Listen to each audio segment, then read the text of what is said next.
기업이 종교와 같다는 아주 독특한 시각이 있습니다. 이 주장은 우리가 아는 권력의 본질을 완전히 새로운 방식으로 보게 만드는데요. 오늘 이 자료 분석에서는 바로 이 흥미로운 이론을 한번 깊숙이 파헤쳐 보겠습니다. 자, 이게 대체 무슨 이야기인지 같이 한번 들어가 보시죠. 와, 시작부터 정말 파격적이죠? 이 자료의 핵심 주장이 바로 이겁니다. 그러니까 우리가 다 아는 삼성의 이병철, 현대의 정주영 같은 대한민국 재벌 창업자들이 사실은 종교단체의 영적 지도자, 즉 교주와 같은 존재였다는 거예요. 아니, 기업이 어떻게 종교랑 같다는 걸까요? 이 표를 보면 그 논리가 좀 더 분명해집니다. 종교단체가 교리를 중심으로 움직이듯이 대기업은 이념을 중심으로 움직였다는 거죠. 맨 위에는 교주 역할을 하는 창업자가 있고 그 아래 중간 관리자들, 그리고 직원들은 마치 신도처럼 그 이념을 따랐다는 겁니다. 우리는 5대양 6대주로 뻗어나갈 것이다. 이런 비전 아래 모두가 하나로 뭉쳤다는 거죠. 좋습니다. 기업 구조가 종교랑 비슷하다는 건 알겠어요. 그런데 진짜 궁금한 건 이겁니다. 도대체 이 창업자들, 이 교주들이 수많은 사람들을 끌어모으고 거대한 제국을 건설하게 만든 그 엄청난 힘의 원천은 과연 뭐였을까요? 바로 이 지점에서 이 자료는 아주 독특한 개념 하나를 꺼내듭니다. 그 힘의 근원은 바로 원력이라는 겁니다. 우리가 보통 생각하는 그런 권력과는 차원이 다른 일종의 영적인 힘이죠. 원력. 이게 뭐냐면요. 그냥 내가 열심히 노력해서 얻는 그런 힘이 아니에요. 자료에 따르면 이건 하늘, 그러니까 천상의 존재들이 직접 내려주는 일종의 신성한 에너지라고 합니다. 이 힘을 받아야만 평범한 인간을 넘어서는 일들을 해낼 수 있다는 거죠. 그럼 이 원력을 닫으면 대체 뭘 할 수 있느냐? 보시면 진짜 어마어마합니다. 무슨 도술처럼 병을 낫게 하거나 땅속에 물이 어디 흐르는지 보거나 이런 영적인 능력부터 시작해서 사업을 성공시키는 아주 현실적인 능력까지, 심지어 사람들을 끌어당기는 그 카리스마조차도 이 원력에서 나온다고 설명해요. 그런데 이 엄청난 힘이 그냥 아무한테나 막 주어지는 게 아니에요. 아주 체계적인 시스템이 있다고 합니다. 마치 하늘에 거대한 정부 조직이라도 있는 것처럼요. 그 조직의 관리들이 바로 선관입니다. 하늘의 공무원이라고 생각하면 딱 맞을 것 같아요. 이 선관들이 지상에 있는 사람들을 지켜보고 관리하면서 누구에게 원력을 줄지 결정하고 배분하는 역할을 맡고 있다는 겁니다. 그리고 이 선관 조직도 그냥 하나가 아니에요. 보시는 것처럼 3단계로 딱 나뉘어 있습니다. 제일 높은 중앙정부급 최상위 선관, 그 밑에 도나 시 같은 지방정부 역할을 하는 중위 선관, 그리고 더 아래에 하위 선관까지 아주 체계적이죠? 자, 여기서 핵심이 나옵니다. 왜 이병철, 정주영 같은 창업자들이 택변했는가?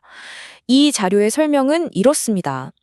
그들은 중간 단계를 싹 다 건너뛰고 저기 제일 꼭대기에 있는 최상위 선관, 그러니까 중앙정부로부터 힘을 직통으로 받는다는 거예요. 그렇기 때문에 아무나 가질 수 없는 독점적인 힘을 갖게 되는 거고 그 힘의 유일한 통로가 된다는 거죠.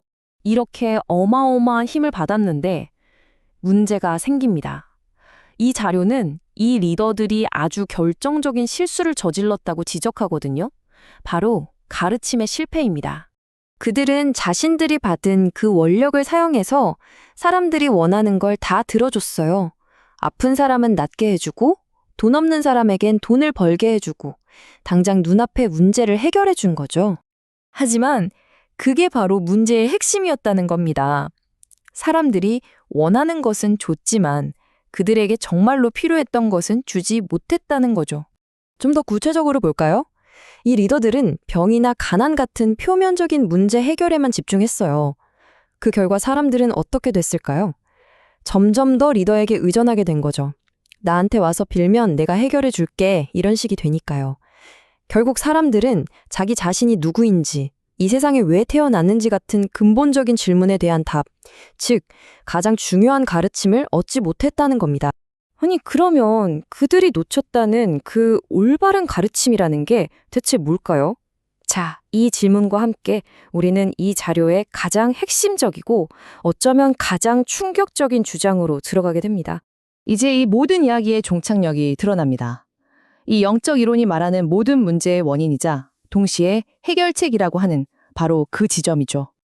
그 진실은 아주 간단한 한 문장입니다. 바로 당신은 천손이다. 천손. 말 그대로 하늘의 자손이라는 뜻입니다. 이 자료에 따르면 우리 대한민국 사람들은 그냥 평범한 사람들이 아니라 인류 전체를 위해서 아주 특별한 사명을 가지고 이 땅에 태어난 하늘의 마지막 후손들이라는 거예요. 그리고 이 대한민국이라는 나라 자체가 바로 이 천손들을 탄생시키기 위해 준비된 일종의 성지 혹은 명당이라는 거죠. 자, 물론 내가 하늘의 자손이라고 선뜻 믿기 어려운 이야기죠. 그래서 이 자료는 아주 강력한 현실 세계의 증거를 하나 드림입니다.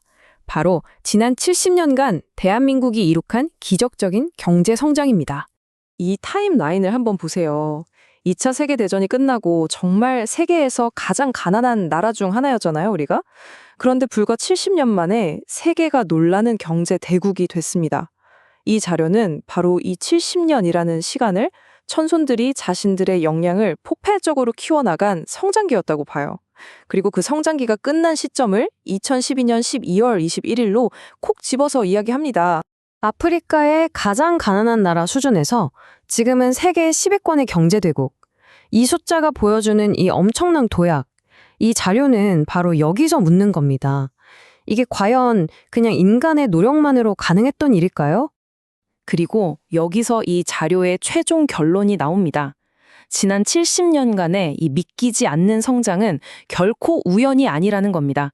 대한민국 사람들이 바로 천손이기 때문에 가능했던 일이고 그들 안에 잠재되어 있던 엄청난 자질이 마침내 발현된 결과라는 명백한 증거라는 거죠.